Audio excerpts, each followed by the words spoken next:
Welcome to episode 83 of Talk Wrestling, and thank you all for watching last week and subscribing. More of you are subscribing each day. I'm loving it. We're up to about 9,500. We're almost at 10,000. We're going to reach that goal by the end of the year. We are very, very hopeful. Again, just spread the word, get the news out there. We are here. Subscribe, please, please, please. The more the merrier. Hell in a Cell is in the record books. Not a whole lot of surprises in my opinion, except for one thing. I did pick this one wrong. John Cena lost the title to Randy Orton, the WWE Championship. I was very surprised by that.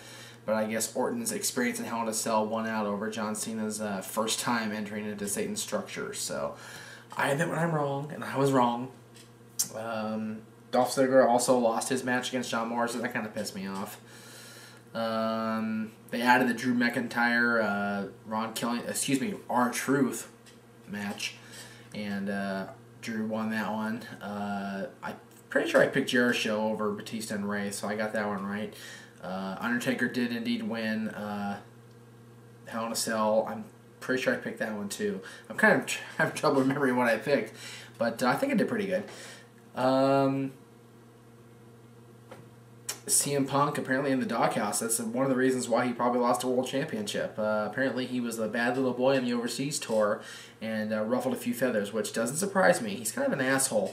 My old buddy Lee and I, back when he was hanging out with me doing wrestling stuff, we went to a show, PWG show, God, 5 years ago. I can't believe it was that long ago.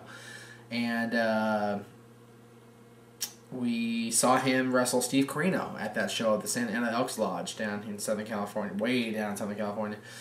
And he kind of came off as an asshole. He was he was supposed to be an asshole character-wise, but when he was at autograph table, he was really a dickhead. So I'm not surprised that he's coming off as an asshole in the news. So hopefully he shapes up or he'll get shipped out.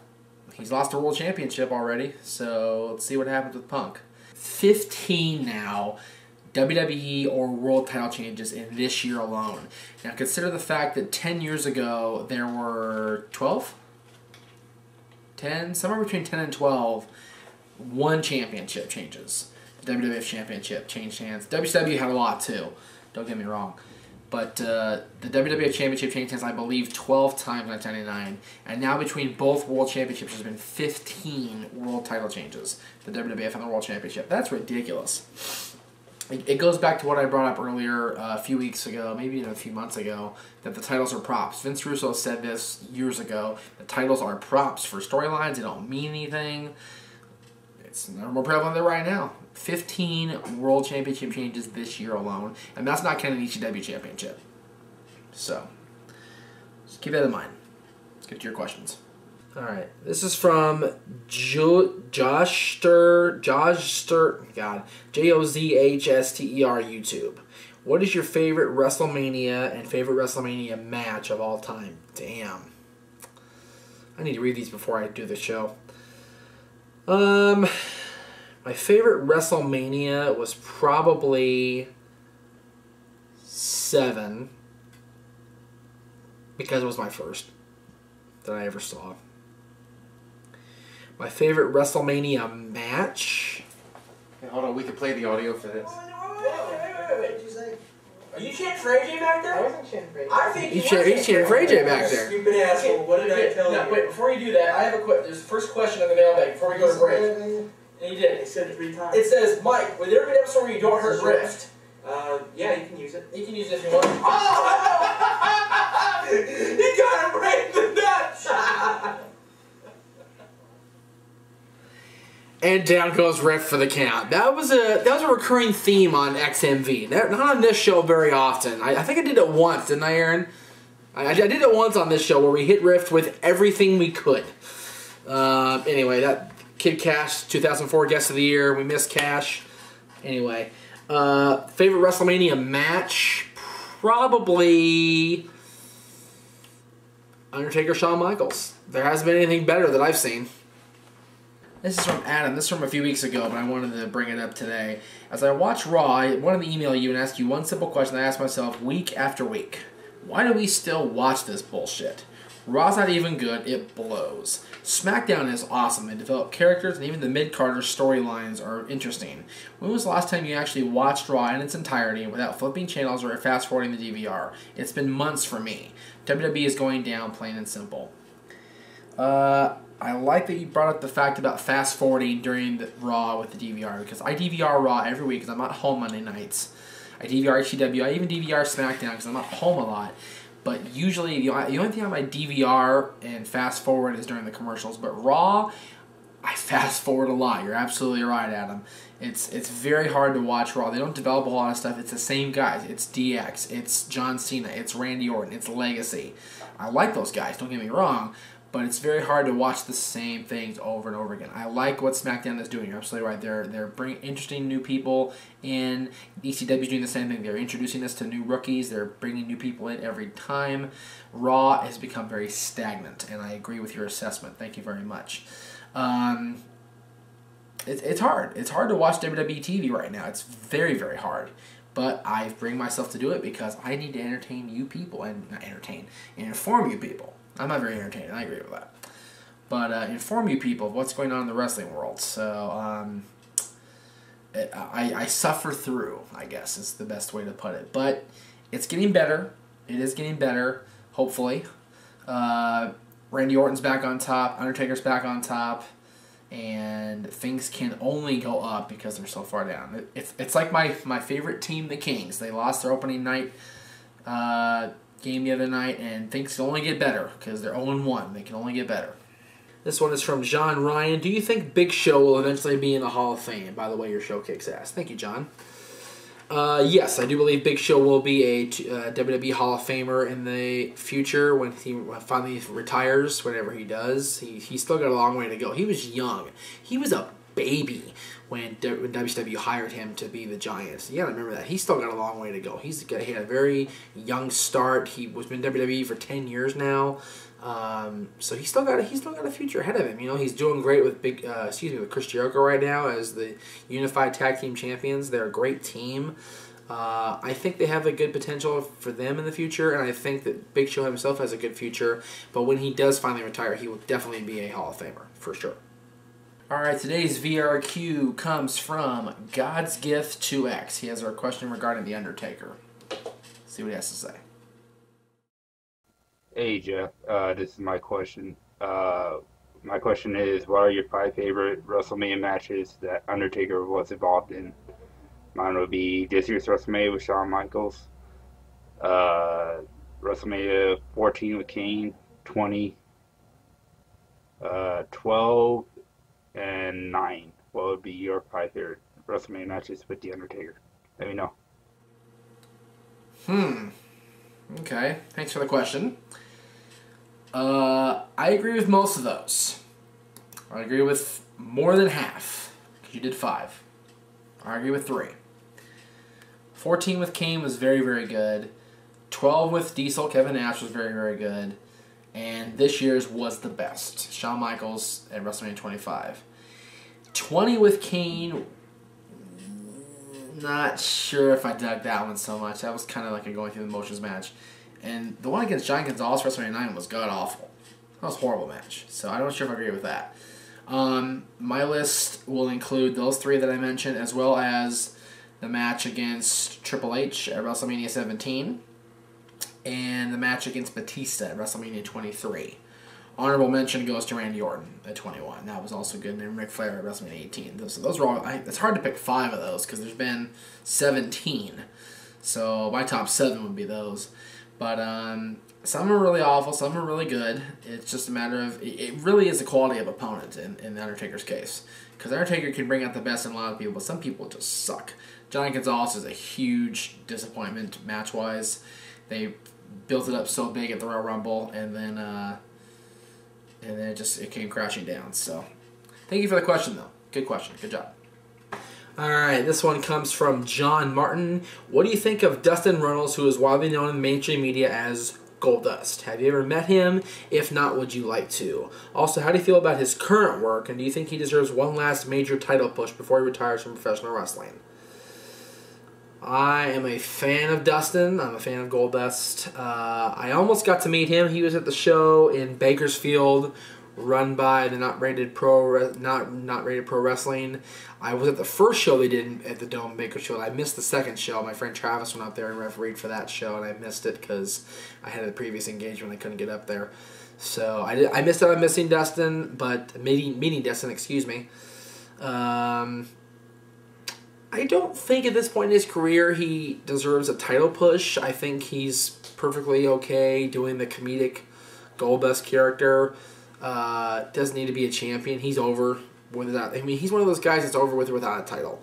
When he first started in 95-96, the Intercontinental title definitely added to his aura and added to his mystique and definitely got him over more than he was. Although the feud with Piper definitely pushed him over the edge into the overness, I guess is the best way to put it.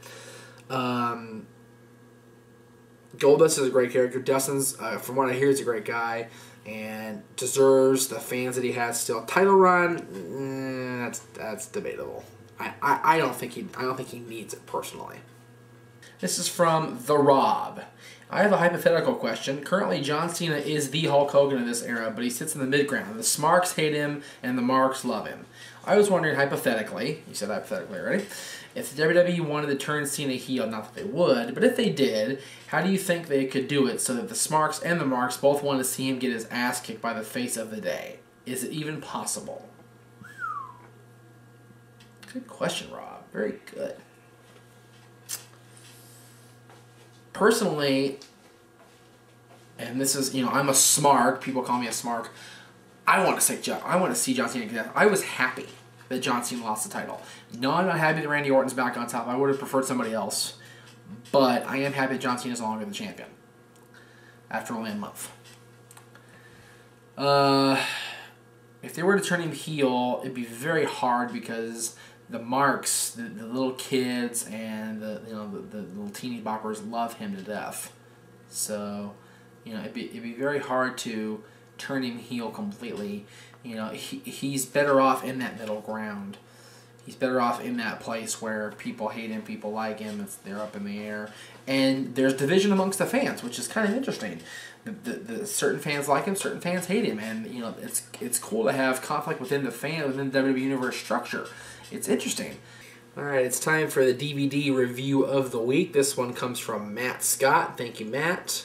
His request was for WrestleMania 21, the first WrestleMania of the modern era, if you will, according to WWE Magazine anyway, because this was the event that both Batista and John Cena became world champions, WWE champion and world heavyweight champion, respectively. I like this pay-per-view for the most part. Everybody in my freaking friend circle was there except Lee and I. And they saw a pretty good pay-per-view. They saw a horrible sumo match between Big Show and Akebono. Pretty much, if I remember the match order right, everything after the women's title match was crap. Because they had the sumo match, and then they had the worst WrestleMania WWE Championship match in history. It was JBL dominating, clothesline from hell, misses, attitude adjustment, and that's it. That was the whole match. Like, what the fuck? If they want to show John Cena's strength, have him be a little bit more strong. He wins the title. Batista Triple H was a little bit better, but not too much. Their matches later on were better. Hell in a Cell was great. Their match following with the Backlash, we watched at Wade's house. Remember that, Aaron? That whole pay-per-view sucked. Backlash was terrible. Hogan and Shawn Michaels versus Hassan and Daivari and Batista Triple H were the main events. That was god-awful. That was horrible. But other than that, it was a good pay-per-view. I like the layout. I like the presentation of the DVD. You get the championship victory poses here. You get the little thing here. First time the Hall of Fame was ever included with WrestleMania. Over here. Which I like because you don't have to buy an extra DVD to get the Hall of Fame. And it's not that expensive. It's only like $25-30 depending on where you buy it. Now it's cheaper, obviously, because it's older. But very good pay-per-view, good presentation. I like the inclusion of the parody movie trailers. That was good. The bloopers were hysterical for the movie trailers. I like the career highlight stuff they did for Michaels, Angle, and Undertaker. just very well presented, very well produced DVD and pay-per-view. I recommend it. I wouldn't say, if you collect WrestleManias like I do, go out and buy it. If you just want to see it first to see if you like it, rent it from Netflix or wherever you rent your DVDs. Aaron's looking at something. Oh. Dancing Nagel recommended. Dancing Nagel. And me, there's Lee, and here's me trying to commentate on the camera. There's Jamie. Jamie's behind Nagel. You can't see her. There she is. There's me commentating. Oh, here this. I don't know if you can't hear this. It's copyrighted. We cannot. It's copyrighted. We can't actually do the audio. But this is Nagel and I singing "With My Baby Tonight," performed by the Road Dogg, but stolen by Jeff Jarrett in 1995. Classic XMV clip. Just imagine Nagel singing the song like a girl right now. Yeah. Nagel even did the girl parts of that song. If you don't remember that song, "With My Baby Tonight," look it up on LimeWire or whatever and listen to it. It's hysterical. And imagine Mike singing the girl and the guy parts together. Okay? Anyway, WrestleMania 21, highly recommended. There you go. This one comes from Wyatt. I'm a huge Mick Foley fan. He is my childhood hero. I personally like him in TNA, but I have always liked TNA better anyway. So my question to you is, what do you think of Mick Foley's career so far in TNA, and what are the chances of him returning to WWE? Well, pardon my nose itch. This is going to flip you guys off this time, right? Doubt he'll return to WWE. He left her in such bad circumstances. Vince yelling in his ear one night or several nights in a row didn't help him much. He's been somewhat of an interesting character in TNA. He kind of goes back and forth between heel and face, and it's kind of like, it's really up in the air. Typical Russo writing with Mick Foley. And I think Mick likes Vince Russo so much he kind of just goes along with whatever Russo writes, and I think that's a mistake because Mick Foley looks much less credible than he ever has in his career with TNA. Not a fan of Mick Foley in TNA, which is sad because I'd love to have Mick Foley. I wanted Mick Foley on as a guest on this show at one point, and on our other shows, Ringside Insanity and XMV. It's just sad to see him be degraded so much week after week and have him play this horrible comedic nonsense character. So it sucks. I don't like it. This is from Daniel Bellinger. Whatever happened to the Cruiserweight Championship? Last time I remember, Hornswoggle won it, then we heard nothing about it after his feud with Jamie Noble. I'm going to sum this up real quick. This is going to be one of my quicker answers. The WWE Cruiserweight Championship was contested last in 2008, I believe. Vicky Guerrero was the general manager of SmackDown. Hornswoggle became champion at the Great American Bash. And then Vicky, out of safety for Hornswoggle because of his status as a McMahon, he later revealed he wasn't a McMahon, he was a Finley,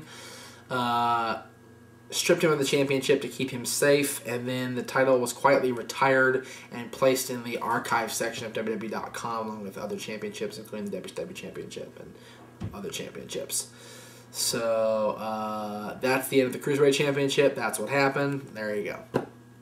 Alright, this question comes from Ian. I was wondering, since BG James has been released from TNA, do you see him coming back to the WWE anytime soon? And if so, do you think he'll bring him back as the Road Dogg to rejoin DX? And in the background, we have the infamous moment from XMV. Listen. Oh, I just got nailed.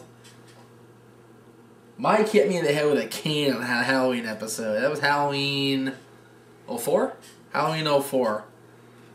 Oh, the horror. If you guys want to see more of this, let me know and let Aaron know, because this is classic material. You can't hear what he's saying. He's cutting a great promo right now, but it's really good stuff. You're going to see the results of the cane shot in a little bit here. He just laid me open. It was good times with friends.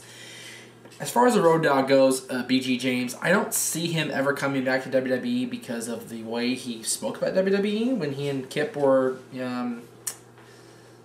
when he and Kip were the James Gang and pretty much challenged DX to a fight.